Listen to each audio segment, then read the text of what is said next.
All right, I think we're good to go. See if I can do this without my glasses. All right, starting in 3, 2, 1. Hello, everybody. Good morning, good afternoon, good evening, depending on where you are in the world today. We're really glad that you found some time to join Jamie Notter and I in this webinar that we've been promoting for the last several weeks. I think we've got a pretty good group of people who have already logged in and signed on, and I'm sure we'll have some people that continue to do that. But seems to be a popular topic these days. I know it's something that we have been really passionate about, interested in for a very long time, and are increasingly seeing organizations start to really invest in, focus on, dedicate resources to this intersection of data and people, which for many of us is a little overwhelming, maybe a little daunting. We're gonna kind of try to make it easier for you and lay out some stuff that we've seen that works, identify some potential pitfalls, and give you some tips that we hope that you can take back to your desks today and really get started with. So we'll probably take about an hour. If we have some time at the end, we'll open it up for some Q&A. Just to kind of recap what we will be spending our time on, we'll talk a little bit about some of the pitfalls that organizations face in the realm of analytics. We'll talk about what some of the most mature organizations are doing in people analytics today, kind of what works and what doesn't. Then hopefully kind of go from the science to the so what are we going to do with this? How do we make that meaningful?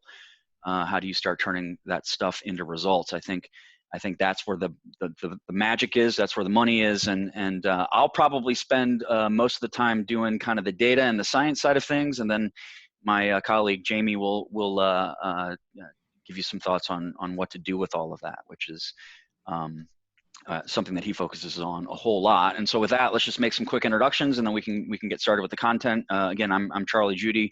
I'm the president of our workforce product line at QuestionPro.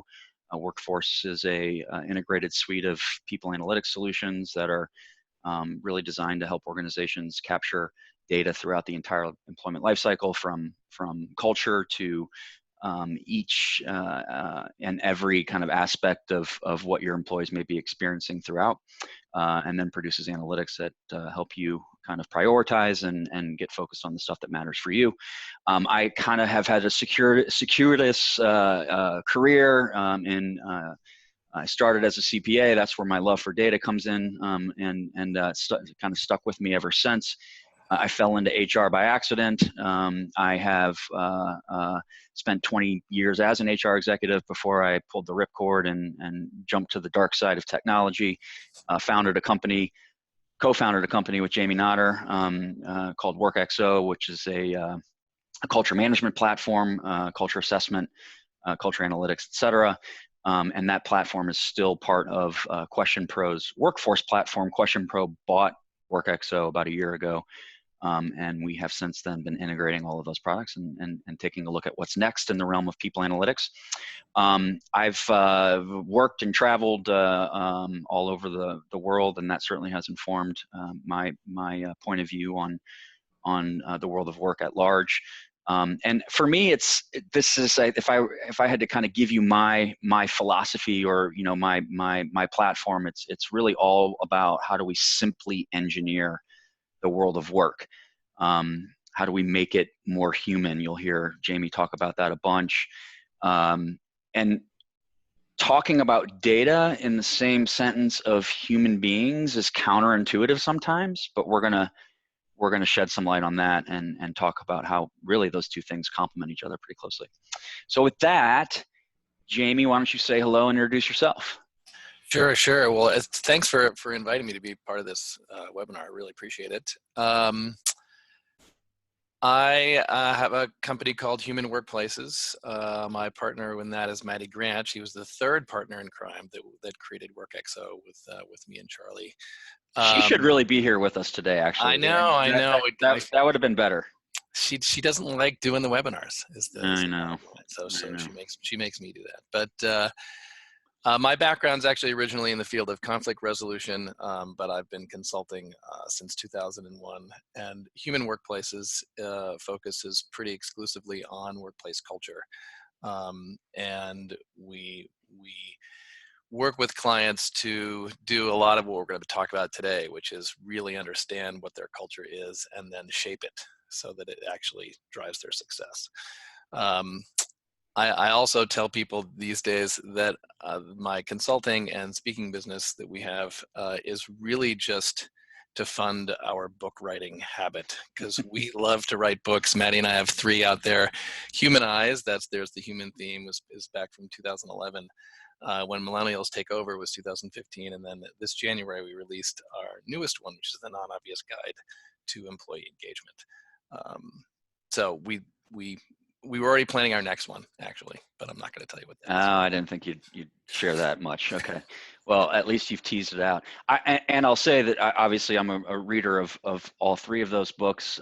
Much of Jamie and Maddie's research went into the model that we built for measuring and analyzing cultures. There's just some great stuff in there, and has changed my point of view on kind of the future of work and where the puck is headed, and kind of what really drives success in the workplace. So pick either of those, all of those books up if you can. Thanks for being here, Jamie. I appreciate it. It's great to be back in the saddle with you. We've done a lot of this over the years, and it's been a while. So let's talk about, and Jamie, feel free to kind of bounce in whenever, and I'll promise to do the same with your part of this presentation. I think that data is human. It is human for us to want data. It is human for us to need evidence, support, something that's tangible. And even though the workplace is all about the human being, understanding those human beings, understanding what makes them tick, what gets them out of bed every day, what encourages them, what challenges them, what drives passion for them. There's evidence behind that. There's stuff out there, and if we can understand that stuff, we can understand the things that are really driving individual contribution, engagement, performance, productivity, etc. Then we're in a great position to do something about the human beings that are benefiting from that. But too often, I think we operate on assumptions. We operate on maybe what we see, what we hear, without really either validating or invalidating, for that matter, those assumptions. And while we have good instinct about human beings, there certainly is some science behind the workplace. And if we can gather some data around that, what people really experience, and whether those experiences are having the desired impacts and outcomes, that's really what we're talking about here. That's people analytics kind of in a nutshell. So let's talk about what those analytics are, and this is kind of our definition. Clearly there are other bullet points here, but really, data analytics, people analytics, workforce analytics, whatever you want to call it, right, are first of all, the evidence has to be tangible. We've got to be able to put our arms around it. We've got to be able to define it. We probably have to be able to put it on paper. It's got to have context. It's got to have color. Anything that helps us understand how our workforce is comprised, like what the demographics are, what it's made up of. That could be skill sets. That could be personal demographics. It could be organizational demographics. But that is a workforce analytic. The characteristics, the traits, the competencies, really the experiences that our people have and the individuals within that workforce have, that's a workforce analytic. How do we know enough about what they bring to the table? What are the particular skills and what's the value prop that the individual is bringing to the table? That is a workforce analytic. This third bullet point is probably the most important for us, and Jamie will talk about really how these things become a path for, or a plan for, I'll talk about a playbook for, really what drives success in your organization. But this is this is culture. The words, the actions, the beliefs, the behaviors, artifacts, the environment, the stuff that you touch, feel, see, hear, um, that's the context that we really want to be focused on getting analytics around. We really want to be focused on getting data on, because it is those words, those actions, those beliefs, those behaviors, etc., that drive X. However you define X, we're going to talk about the difference between drivers and outcomes. And these are drivers. These are the things that drive outcomes in the workplace. Understanding what those things are and being able to do that in a nuanced way, so that we're not just using buzzwords or cliches or really high level definitions, that we can really start to understand what these behaviors look and feel like. That's where the data starts to help us. This is about how work gets done. Can we analyze and understand? Can we gather data on how work is getting done today, or maybe how it's not getting done, for that matter?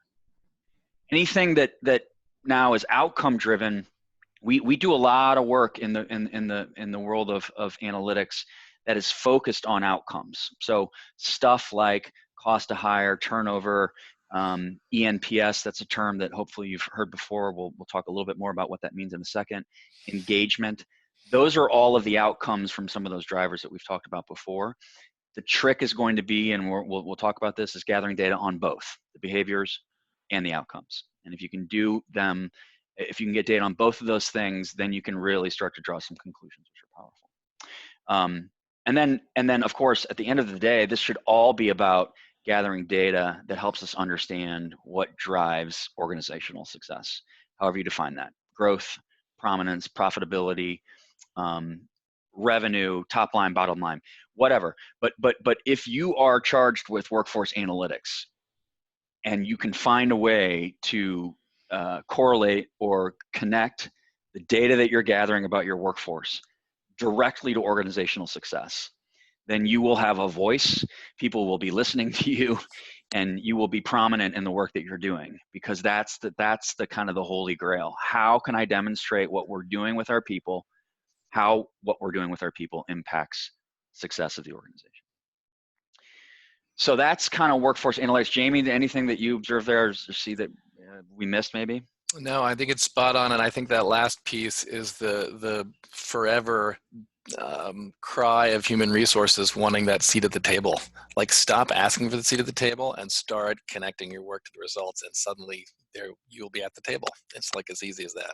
Yeah, it really is. I mean, and I think we've seen firsthand that HR leaders who come to the table with data, evidence, get into that room pretty quickly. So how do we get that stuff? I mean, you're all familiar with a lot of these things. You all probably have an HR information system. That's the source of some of this data.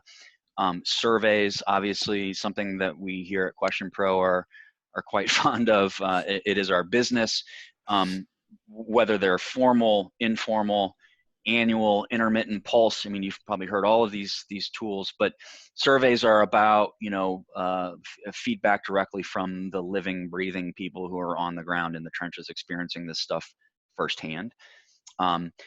We get data from how we interact and how we converse and who we converse with, and maybe even just what we observe in the workplace. We talked about that a little bit earlier. We shouldn't discount the value of doing that, and certainly any of you who are HR leaders know that that's an important part of what you do, is just paying attention. And that may be more formal. Maybe you're having conversations, maybe you're having interviews, maybe you're doing focus groups. All of those are great ways to gather additional data points. The water cooler, of course, whether it be a virtual water cooler, like a communications platform or tool that you have that helps the conversation flow, or a tangible water cooler that people are standing around. There's data to be had there. Obviously, there are tools and technologies out there that are helping us, track the conversation, look for themes. We're getting into stuff around social media and paying attention to what's being said, not only just about the company, but about the employment experience there. And now we're delving into this stuff called AI, which we could have an entirely different webinar about, and probably should at some point. But in its simplest form, that's about taking the data and making conclusions on it in an automated way. It's about capturing data in places that we didn't really think about capturing it before. It's like sentiment analysis, being able to scan email exchange and understand what the mood of that conversation is, et cetera. So there's a lot of stuff that's happening there that's pretty cool. And I know that we'll continue to keep our eyes on as we move forward here. So here's the problem with this. And this came up in some of the early research that we did. Jamie was part of as well, as we were building our culture assessment.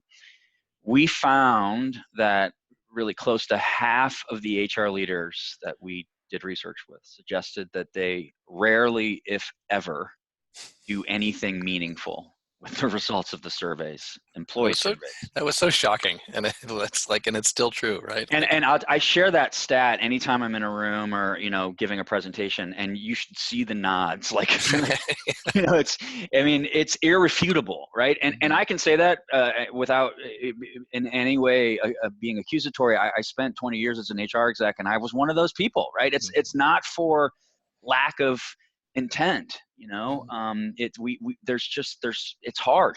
It's hard to move from data to action.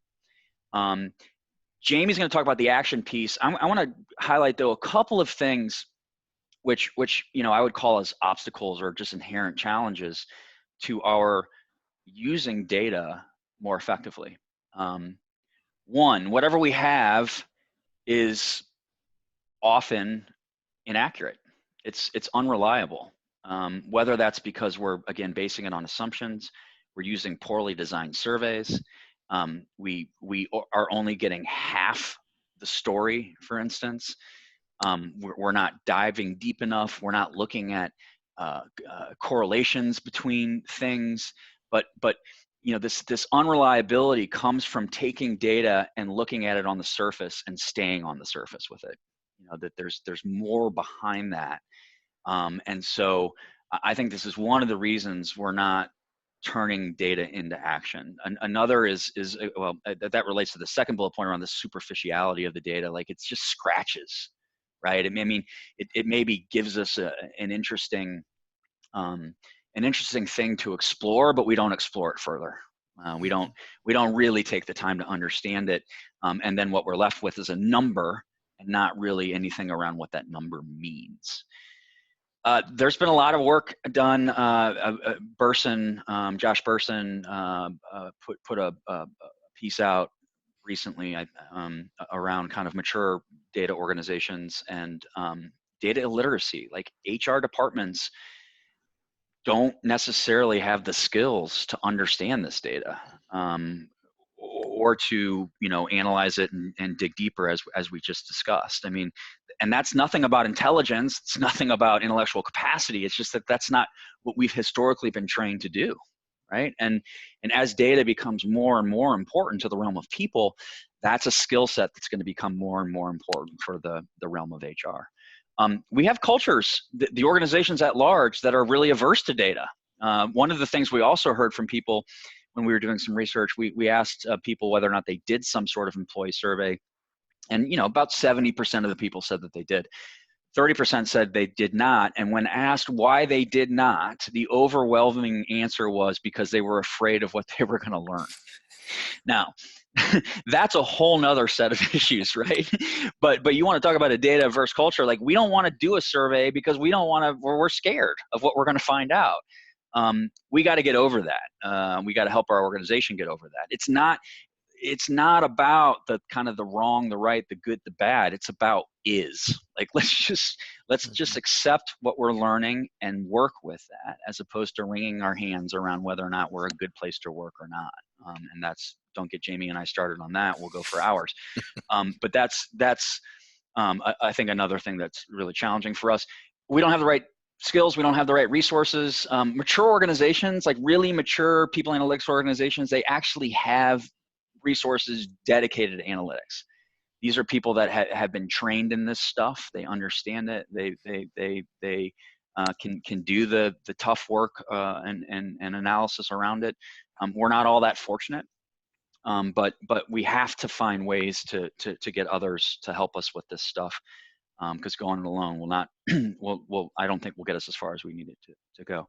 And then this is the piece that we'll harp on again and again, is that we focus way too much on the scores, on the grades, on the grade, the scorecard, than we do on what's behind those numbers. We look at a number, we either get excited or we get depressed, but then we don't really understand what's driving that number. And it's hard to just act on a grade. If you're a 6.7, congratulations. But what does that mean? What are you going to do with that? That's a much harder question to answer. And so we have to get better at getting down to that next layer. So how do we reverse the trend on a couple of these things? I'm not going to focus on all of those. There's really just two of them that to me are, I think, really within our grasp. One is reliability, and the other is resource constraints. And I think that there are some things that we can do pretty easily to at least mitigate some of those challenges or risks. We do need to rely on assumptions to some degree, but we cannot place really as much emphasis as we have been on that gut. We need to back that up with some stuff. I'd encourage you to think about a diverse portfolio of data sources. Gut's a part of that portfolio, but you ought to be thinking about surveys. You ought to be thinking about focus groups. You ought to be thinking about pulse and annual. You need to have a growing set of data that really builds over time, so that you're not just looking at a snapshot. You're looking at trend. You're looking at evolution, and you're paying attention to stuff as it happens, not after it's already happened. That data can validate, it can invalidate, it can contextualize, it can give you, really good additional things to discuss. And if at the very least, if that's all you do is have a better conversation because you have data, that in and of itself is pretty powerful. Anybody can do a survey. There are a lot of tools out there, including QuestionPro, that allow you to do that on your own. But be careful about just creating surveys. There's actually a science to surveys. There are ways and nuances to how the questions are asked, to the rating scale that you're looking for, and then what you do with those raw scores once you get them. You can't just slap a survey together and expect it to tell you what you think it's going to tell you. So I'd really encourage you to work with a third party that kind of understands this stuff, and at the very least can give you some tips and help you avoid some of the real challenges with surveys out there today. Anonymity is important. It doesn't always have to be anonymous. I think we'd all love it if our people were open and candid with us at every turn. It's unrealistic, however, for us to expect that to happen with consistency. And so there has to be, as part of your portfolio, something that allows for some anonymity. You have to allow somebody to say what's on their mind without having any fear, founded or otherwise, of reprisal. And again, that's where surveys can come in. Statistical significance is really, really important, and we're not going to get all geeky about this, but if you're gathering data from a survey and you don't have enough responses, then the data in and of itself is unreliable because you've not sampled an appropriate population. And so make sure there's actually some tools out there on the internet that'll tell you what the size of your sample that you need and how many responses you need.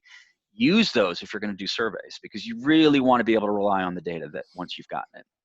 All right, so let's talk about resource constraints for a second. Not everybody's good with data. That's okay, but don't pretend that you are. I mean, again, it's something that is in fact a science, and if you can find somebody within your organization who can, at the very least, help you with some of that stuff, whether they're part of your team or not, I guarantee you've got some people on board that love data and have probably the skills for helping you go a little bit further with it from what you've been doing so far. As I've mentioned before, mature organizations actually have dedicated resources to this. We talked about getting people to help you from elsewhere in the organization. Use a third party if you can. I mean, again, there's value to having somebody that does this for a living in helping you gather the right data, interpret it, analyze it, and then turn it into something that you can do something with. Get multiple eyes on this stuff. You know, don't look at the results and try to draw conclusions yourself. Again, the best part about data is it allows for awareness and some conversation. The more people that you bring into that exercise, the more insights you'll uncover, and you'll likely find some things that you didn't expect to see. So crowdsource it, get a bunch of people involved. 58% of those mature organizations out there today are actually using you know, some sort of analytics platform, dashboard, et cetera, that allow them to scale the findings, but also in how they share that data more broadly with the organization. How do you engage stakeholders in the conversation? You make it available to them. You make the data available to them, and there are platforms that allow you to do that, so that you're you get eyes on this stuff as a normal part of business. Those organizations that have matured their people analytics practices are using something like that, and they certainly are available today. All right, so we're going to talk for a second about, and Jamie, can you keep me honest on timing? I can't even remember when we yes, push the button, push absolutely. record on this, but I think we're probably, I don't know, 15, 20 minutes in at this point. So I want to talk about employee net promoter score. This for us has become the magical employee engagement proxy. It's one measure, it's one question, it's really, really, really easy to use and to understand.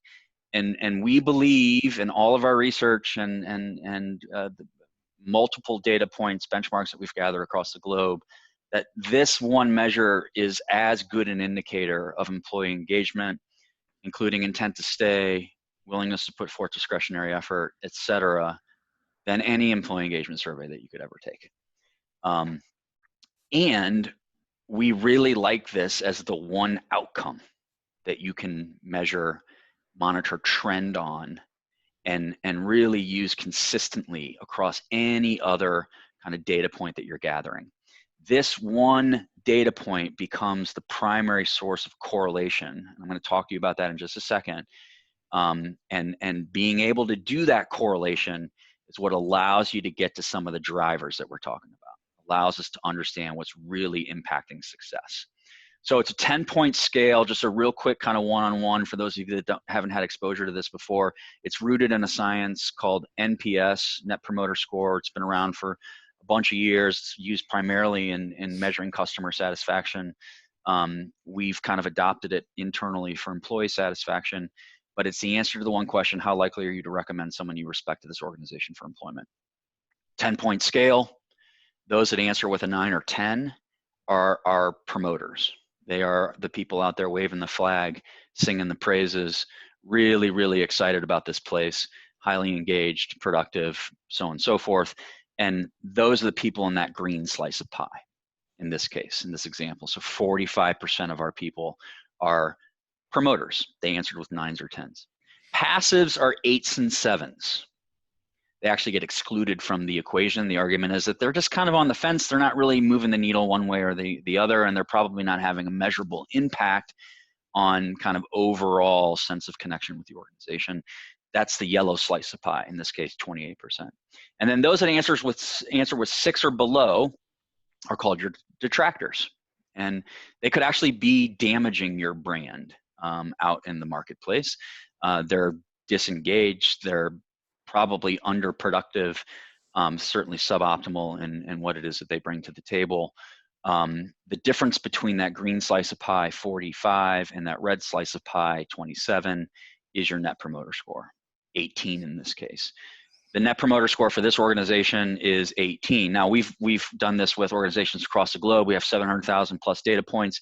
The average employee net promoter score right now is 18 for all of those organizations that we've done this work with. We've seen it as high as 100. Yes, we had an organization that every single one Really? of You got 100? Wow. we got 100. Yep. I've only seen like 83. That's impressive. Yeah, and really anything north of 30 is considered high, frankly. Yeah. And then we've seen it as low as negative 63. So there's a wide spectrum here. What this is essentially doing is saying, if I take a look at my organization at large, what's kind of the net impact of the experience that I'm offering? If I can offer an experience that connects every single one of my people to it, then I am 100. If I am alienating more people than I am connecting, then I'm a negative. So it really gives us a good indicator, and then over time it allows us obviously to watch trend pretty easily. So look it up, learn about it. Can I ask? I just want to add one thing. This, because it relates to what you said in the previous slide too about the importance of a model. Yeah. Because you could ask people how likely you're to work there and then average it all and get like a 7.3. And the whole point is they did the science on this. If you move from a 7.3 to a 7.7, it doesn't have an impact. But if you move people out of the red and into the yellow, or out of the yellow and into the green, those two things have the biggest impact. And so this data and sort of broader culture or engagement data, you have to know what the model is behind it. Yeah. At least enough to evaluate. I think this model will help us. Because so many people create stuff with either weak models or no models, and I just think that's when you end up with the data that doesn't have the impact you want it to. Yeah, really well said. I mean, the law of averages will kill you, right? When assessing what's really going on in your workplace. If you go to Glassdoor is a great place to get some information contextually, et cetera. But even the way that they do that science, over time, every organization will end up being a 3.5. It's just how it works, right? Because you're averaging. eNPS eliminates that bias. It really points to starkly what's going on while removing the average from the equation. So that's one of many reasons why we think it's a better measure. Now, in order for this to be effective in any way, and this is how we do this, right? So the outcome for us is eNPS. And then what we do is we gather a bunch of information on behaviors. Okay, so I know an outcome is this one number. If I can also understand what behaviors are showing up or are not showing up, and how much they're showing up or how little they're showing up, then I can actually start to correlate those behaviors to that outcome. And said differently, what this allows me to do is start to draw conclusions on which behaviors in my organization are driving employee net promoter score.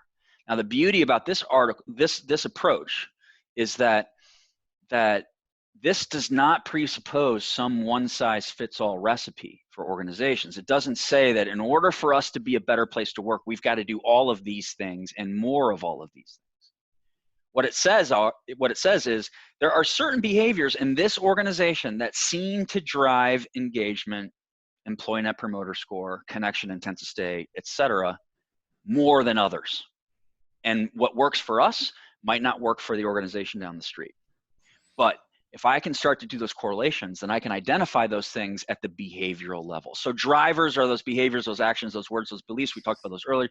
How we work, what we experience, who we experience it with, perceived opportunity to experience it elsewhere. All of those things are drivers. Outcomes are things like eNPS, engagement, intent to stay, unwanted turnover, mobility. Pick your favorite, right? But if you can correlate what's happening on the left to what's happening on the right, then you start to get some really strong clues about where you need to spend your time and effort. I think I've already taken way more time than I thought I was going to, and so I need to get through these next couple slides really quickly. But what we've seen is that there's a really strong correlation to the degree to which certain behaviors show up and what your employee net promoter score is. And I won't get into the science of this, but the orange dots are employee experience. The blue markers are net promoter score, and you can see that as those experiences heighten, as they increase, so does employee net promoter score. In fact, the correlation is 0.83, and if you're a data geek, you'll know that that's very high. That's based on 700,000 data points that we have. It's just good evidence. To put a little bit of a cap on this, in all of the work that we've done, what we've discovered across all organizations, now again, this is a generalization, so this isn't necessarily specific to every organization, but across all organizations, the things that tend to influence employee net promoter score the most are the following. First, my company spends time understanding and then responding to my unique and individual needs. This is all about customization, individualization. What are we doing to pay attention to the human being on the ground? How do we treat them as an individual versus a segment of or one size fits all solution to? This is all about customization. The second one is I'm asked to and feel a sense of ownership and responsibility for the success of the business. That's about inclusion. That's about feeling as if I have an impact on what's happening and having kind of passion and purpose around that. And then this third one is all about how genuinely interested is the organization in my health and welfare, which is broadly defined as lots and lots and lots of different things. It's not just your benefit plans, et cetera. It's really that kind of that strong interest, again, in what's going on in the individual's life. The weakest correlations, on the other hand, are these things don't impact employee net promoter score as much as all of the other behaviors that we've gathered information on. Customers, stakeholders influence what we do. I can work wherever, whenever, and however I need to if it helps me do my best. And my mix of benefits and other employment programs and policies, et cetera, can be customized. Okay, now, no one's saying that those aren't important, but they don't necessarily drive employee net promoter score, right? And I would tell you that those three things are table stakes, right? I mean, organizations have gotten to the point where if we're not doing these things for our people, we're already behind the ball. So they're not really differentiating, which is a little counterintuitive to many of us because these are some of the things that we spend a lot of our time focused on as HR professionals, right? We worry about these things. Maybe they don't have as big an impact on engagement as we think we do. We need to like get them done and move on, all right? That big nasty formula over there, that's Pearson's correlation. That's what we do to figure out all of these relationships. You don't have to know it, but know that there is, again, some science behind this. All right, man, I'm taking way too much time. All right, so real quick, recap. Statistical significance, really important. One data point is interesting, multiple data points, far more convincing. Look at trend, right? Anonymity is important. If you're gonna ask the employee net promoter score question, also ask an open-ended question that follows. So tell me more about what it would take for us to basically increase the likelihood that you would recommend somebody you respect to work here. Take those individual comments with a grain of salt, but if you see trends across all comments, start to take those things pretty seriously.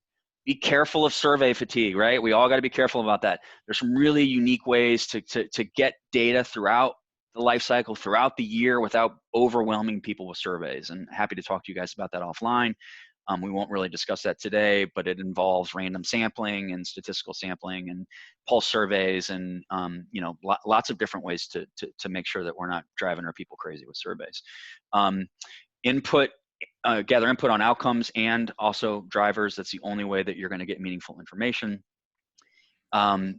If surveys help you remove that bias and start the conversation, but they do not solve your problems, right? No survey can understand your workplace better than you can.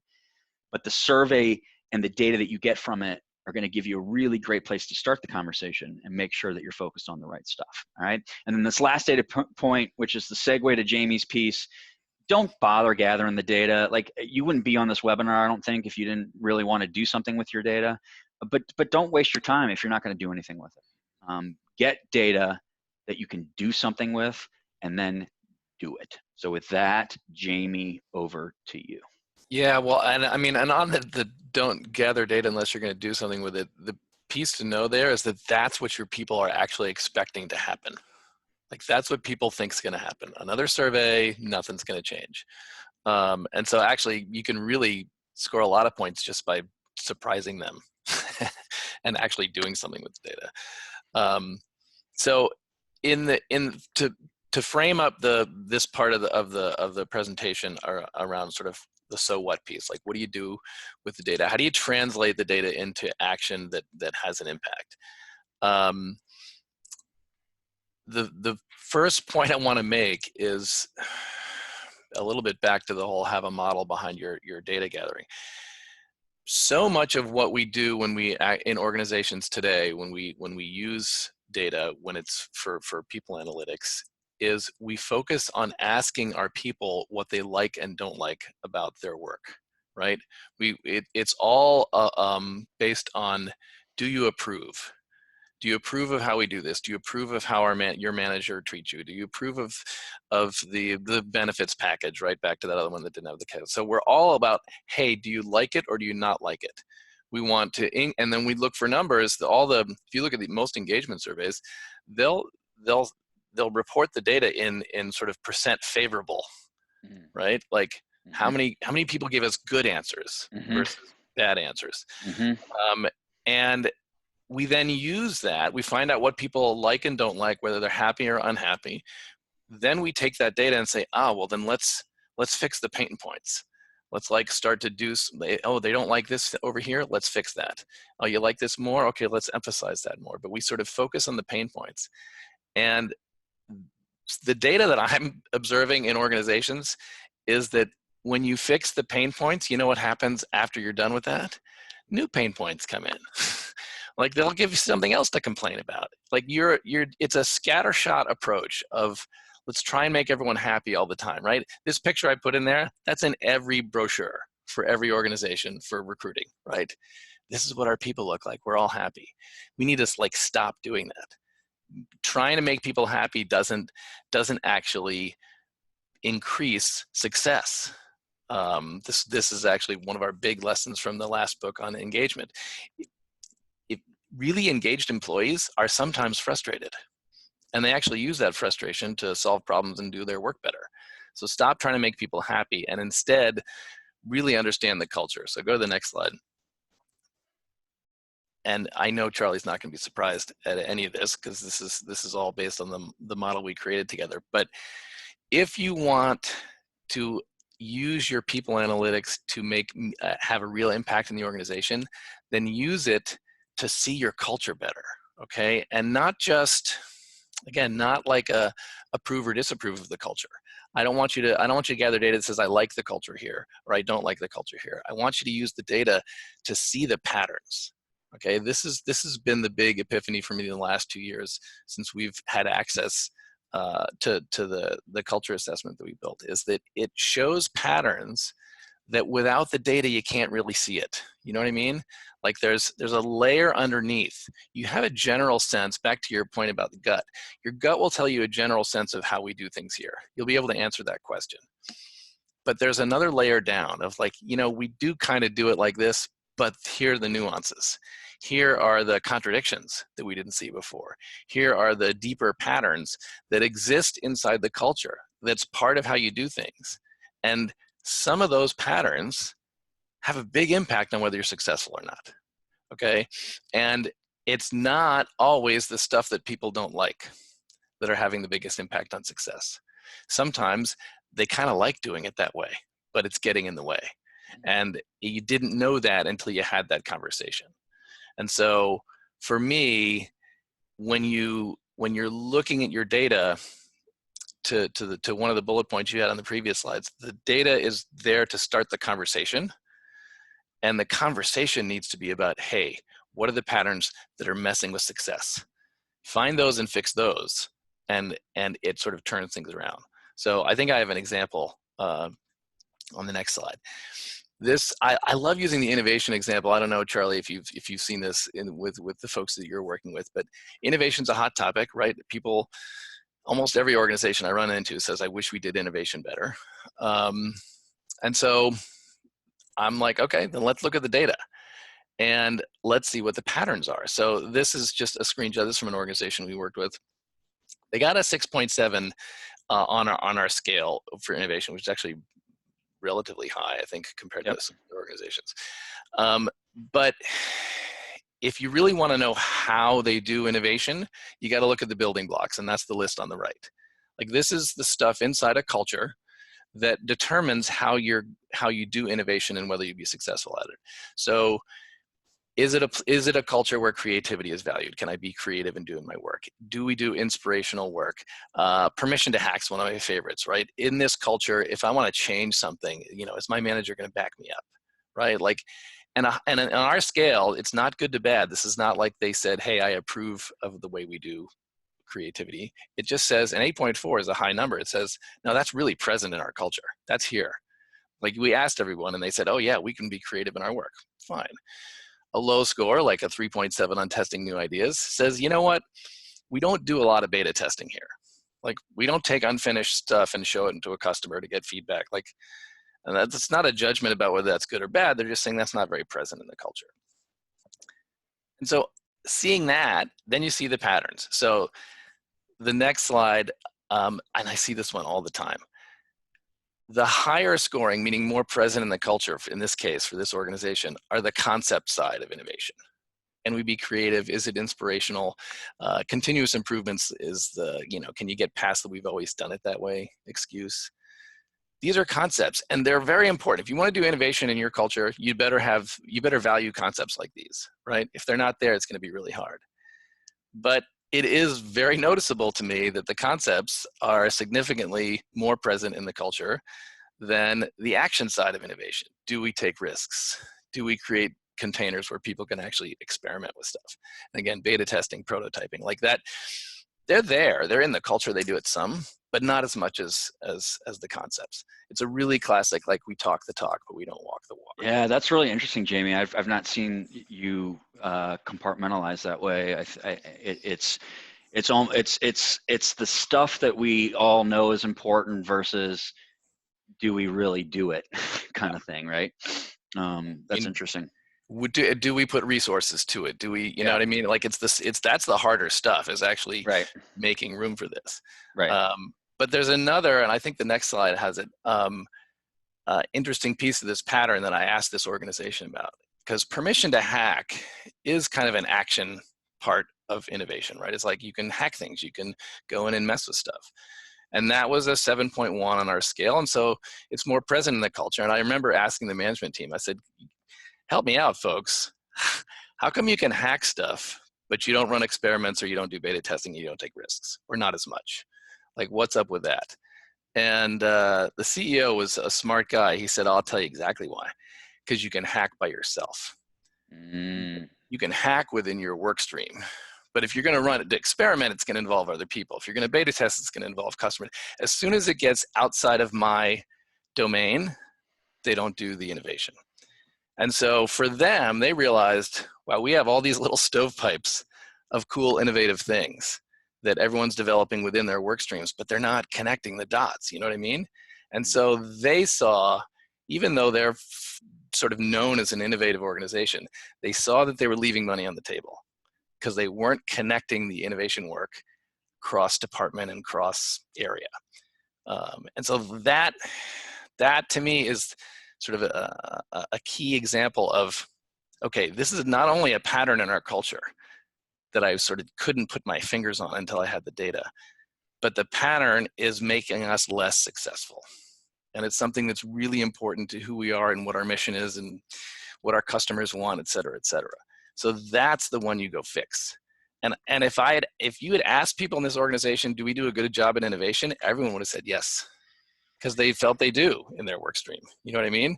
So you wouldn't have seen that pattern. You wouldn't have seen it's a problem. But when you understand how it really is, then you can actually do something about it. Now, go ahead. No. Well, I mean, I was just going to say that, I mean, just you've taken 8 numbers, and I mean, we've had a conversation about 8 numbers. And I think we are much more prone to seeing those 8 numbers and going, okay, interesting. We're good at that and we're bad at that. Let's move on, right? The conversation is where the power is. I mean, you had to ask the CEO. You couldn't figure that out necessarily, right? Like, but they have the context. But somebody had to ask the question. Somebody had to have the conversation. Yeah. And if you had just left it at the good and bad, they would look at testing new ideas and say, we are bad at this. We need to do more beta testing. Well, maybe they don't. Like that wasn't where they were leaving money on the table. I don't think they Right. needed to show stuff to the Right. customers ahead of time in their particular environment. But again, it's the numbers never give you the answer. It's Yep. always in the conversation. Yep. Awesome. So once you see the patterns and identify which ones need to be fixed, then you write and run a culture playbook that fixes those patterns. And I feel bad using a boring sports metaphor, like really a playbook. This is the best we can come up with, but I actually think it works. Like you need to have some plays that you're going to run that are going to address those patterns, the ones that are really important. So the next slide, this is the model that we came up with for coming up with a playbook. Actually, go one more. The top three, process and structure, design, and technology. I start there because like that's what anyone can develop plays there. Like if you realize, if you wanted to work on the experimentation piece, right? You're that organization we just talked about. They realized we're not experimenting enough because it's all stovepiped. Let's try and fix that. Let's run some more experiments.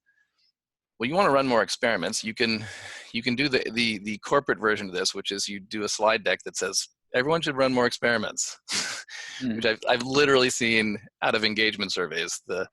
The slide that says, don't just say you're agile, be agile. Like really, that's the best you can do. So like, no, actually change a process. Change the way you do something that's going to lead to more experiments. And on the process side, this is another data piece. You go to the next slide. If you really want more experiments in your organization, then change your dashboard. I know you've got a dashboard. Managers have to report numbers up on a monthly or quarterly basis. You've got profit or widgets sold or whatever your numbers are. Add two numbers. How many experiments did you run last period, and what % failed? If you add those two numbers and make managers report it up, I guarantee that the managers or the reporting zeros are going to get a talking to. Someone's going to come to them and say, whoa, this is 3 periods in a row with zeros. What's going on? And then suddenly that manager's like, I guess this experiment thing is something I got to do, so let me design some and do it. Like you get different behavior when you change the process. And by the way, it's not just there's 2 zeros you got to worry about. 0 experiments is a problem. 0% failure is also a problem. If all your experiments are succeeding, you're doing them wrong, right? Like you're only doing the stuff you already know how to do. So again, back to the sort of model piece, you have to design these process changes carefully. But a simple process change, I guarantee you, would result in new behaviors. Technology is another one that I love. If you go to the next slide, like if you really want to, if you wanted to get more of that cross-functional innovation so that you weren't just working in stovepipes, then subscribe to some idea management software, right? Like just get the software. This is like software that Starbucks used to use with their customers. Anyone can suggest ideas and you vote them up or down, right? And suddenly the people in marketing are giving me in product development ideas for innovation. And in the old days, I would be like, no, you don't understand. But in these days, if you can get all the people on your platform to vote ideas up and down, then suddenly the stuff that gets voted up gets evaluated. And now what this client was so worried about, now you're connecting the dots early on before the experiments sort of go too far. So again, technology plays, there's usually huge things you can do that will increase the behaviors you're looking for. Yeah. Now, by the way, we have a we call it a virtual water cooler on our platform where people can do just that. They can submit ideas, comment on them, and you can vote them up or down. So yeah, great way to just again, get the conversation going. Now, the bottom 3 in this model are usually sort of bigger plays. Like talent and HR gets its own category because once you realize what patterns in your culture need to be changed, then it's going to impact how you do recruiting. It's going to impact performance management. It's going to impact a lot of the work that HR does. So we have that in there. And rituals and artifacts and stewardship is more about your culture management work, like making sure that you're on an ongoing basis doing what you need to do to keep your culture aligned with success. But even around experimentation on the talent and HR side, if you go to the next slide, I mean, people tend to forget about Google's 20% time. In the day, they've changed it, but in the day, everyone got to spend a day a week working on whatever they wanted. And the whole notion is, if you want more experiments, then you can't make everyone do their job description the whole time. You know what I mean? And you have to give them time. So it's an HR play because it's about rewriting job descriptions, right? It's like, you know what, 80% of your time you're working on search if you're Google back in the day, and 20% of the time work on anything. I share this with people and they say, oh, we have that. It's called 120% time. You spend 100% of your time doing your damn job, and then 20% of whatever you can do experimenting. I'm like, it does not work. And I remind people endlessly that Gmail was invented in someone's 20% time back in the day. Like, that's a huge revenue profit source for Google right now that would not have existed had they not changed their job descriptions and made time for experiments. So there's a lot of plays you can run, and our whole point is like, you should have a backlog of a huge backlog of plays you're going to keep swapping in and swapping out as you need to make sure you're actually aligning culture with success. So like that's how you use the data and then turn it into stuff that actually generates profits and results and at the same time, I think, will increase your eNPS, because the more that people work in a place where they can be successful, right?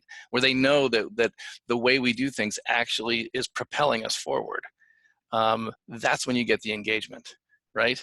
That's when people are like, you're done right. I'd recommend someone to work here. We've got it going on. We've made that connection. But I feel, and I know sort of Charlie is on my team on this one, it's the data that reveals those patterns that we've been missing. You know what I mean? Once you see that, then you can start the chain of here are the plays we're going to run, here's what we're going to do.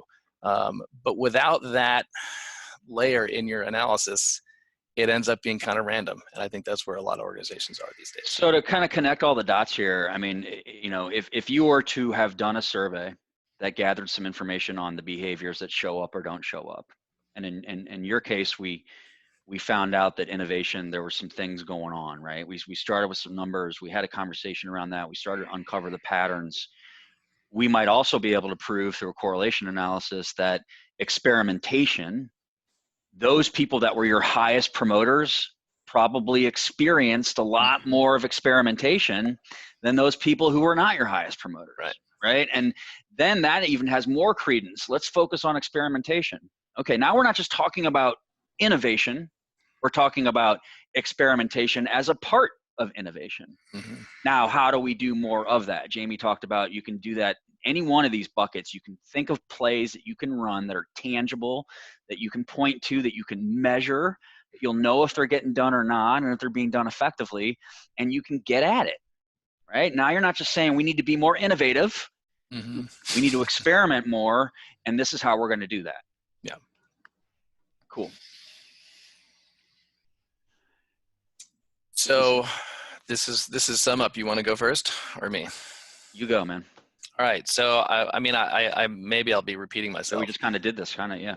But it's, I guess the piece that I want to emphasize the most right now, at least that's coming out of the research that we've been continuing to do, is the success piece. I feel like that actually doesn't get as much attention as it should. We focus on engagement. We focus on sort of building a good culture, a strong culture.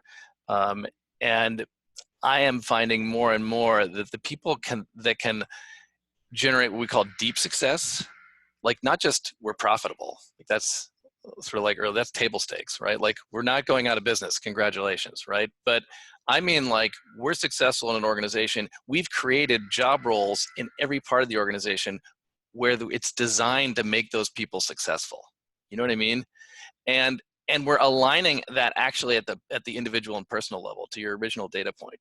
When people are like, hey, you're caring about my individual needs, like the organizations that are creating success that goes that deep, those are the ones that everyone wants to work for. Absolutely. Right? You know what I mean? And so, and we're not talking enough. I think we're not talking about connecting to that stuff. But I think actually that obviously the data that we have in our model is really good at getting there. Yeah, it gets us closer for sure. You know, one of the kind of the closing thoughts I would share is, we have been talking about the importance of engagement and culture for decades, and nobody here on this call would argue that those two things are important. But what we kind of described here is almost like an operating system. Like if those things are really that important, why aren't we treating it like we do any other operating system in our business? I mean, think about any other important operating system in your business. Guess what? You gather data around it and you monitor what's going on and you respond to and plan around and take action on that data. We don't really do that with culture or engagement. I mean, we do, right? We talked about all the pitfalls to what we have been doing over the last 20 years. But yeah, like it's about intentionally, we're going to treat this like an operating system. Yeah. That's a whole nother level of connection and investment and frankly, effort. I mean, it just really is.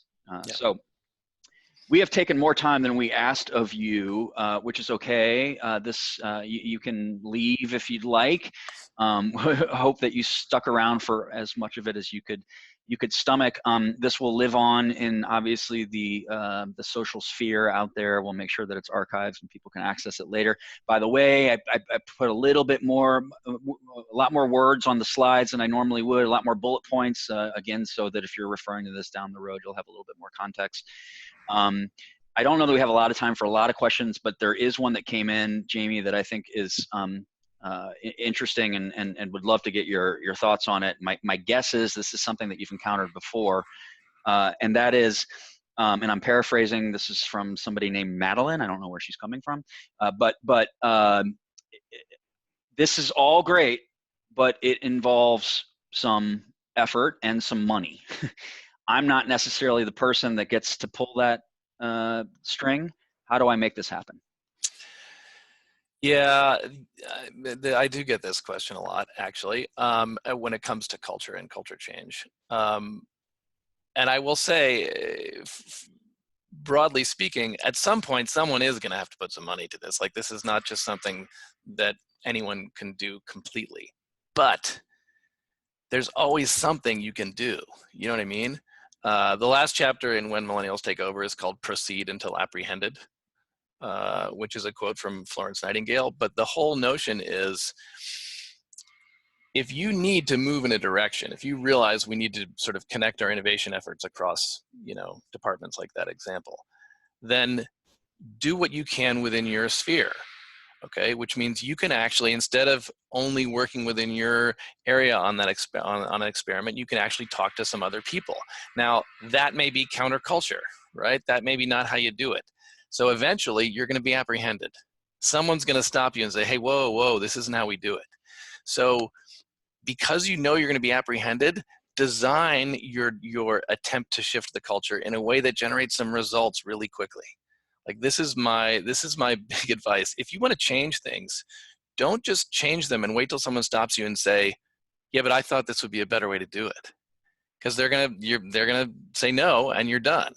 But if they stop you and you say, yeah, this is not how we usually do it, but look at these cool results I got.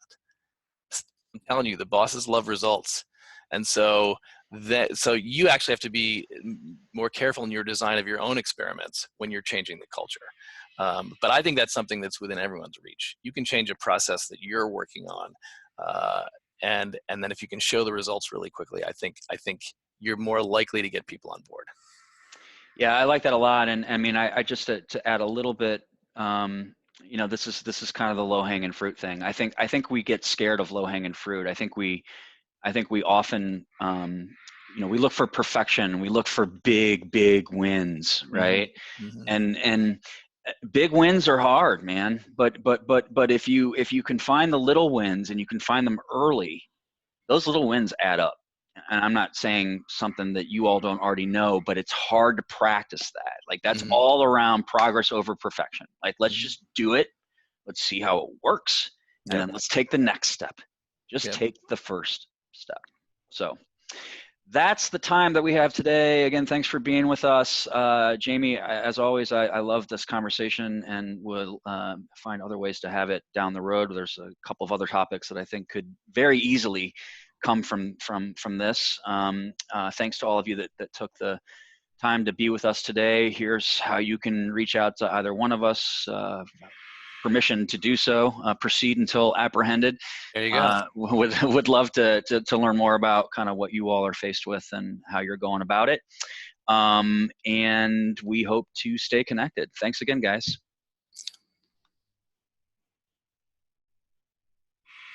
All right, and we are out almost. I got to find my